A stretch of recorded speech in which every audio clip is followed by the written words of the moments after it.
அழிந்து கொண்டிருக்கிற தென்னை விவசாயத்தை காப்பாற்றுங்கள். என்னன்னா இன்னும் கொஞ்ச நாள்ல தென்னை விவசாயம் என்பது தமிழ்நாட்டில் மிக முக்கியமான பகுதியாக வளர்ந்த இந்த பொள்ளாச்சியில தென்னை விவசாயம் என்பது இருக்குமா என்கிற கேள்வி எல்லா விவசாயிகளுக்கும் ஏற்பட்டிருக்கிறது. கடுமையான நோய் தொற்று ஏற்பட்டு என்னென்ன நோய் என்று சொன்னால் அந்த நோய்களுக்கெல்லாம் இன்று வரை ஒரு தீர்க்கமான மருந்தை வேளாண்மை பல்கலைக்கழகமோ தென்னை வளர்ச்சி வாரியமோ அல்லது வேளாண்மை விஞ்ஞானிகளோ யாரும் இதுவரை கண்டுபிடித்து தெளிவாக திட்டமாக சொல்லாத சூழ்நிலையிலே விவசாயிகள் வாடி கொண்டிருக்கிறார்கள்.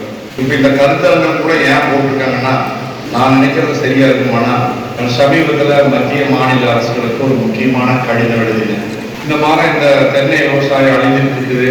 பூர்வீகமாக இந்த விவசாயத்தை கொண்டிருக்கிற மக்கள் மிகுந்த வேதனைக்கு ஆளாயிருக்கிறார்கள். கடந்த 3 ஆண்டு காலம் விலைவாசி இல்லாமல் விவசாயிகள் கஷ்டப்பட்டார்கள். இப்போது விலைவாசி நல்ல முறையில் இருக்கும்போது விளைச்சல் இல்லாமல் விவசாயிகள் விலை இருந்தும் விளைச்சல் இல்லாமல் கஷ்டப்பட்டுக் கொண்டிருக்கிறார்கள். பொள்ளாச்சி சுற்றுவட்டார பகுதியில் நிலக்கடலை விவசாயத்தை அன்றைய அரசு பாதுகாத்தது. ஆனால் இன்றைய மத்திய மாநில அரசுகள் தென்னை விவசாயிகள் வேதனையும் கண்டு தீவிர நடவடிக்கை எடுக்க வேண்டும் என்று கேட்டுக்கொள்கிறேன். 40க்கு மேற்பட்ட சட்டமன்ற தொகுதிகளில் தென்னை விவசாயம் தான் பிரதானமாக உள்ளது. அது மட்டுமின்றி தமிழகத்தில் பரவலாக தென்னை விவசாயம் நடைபெற்று வருகிறது.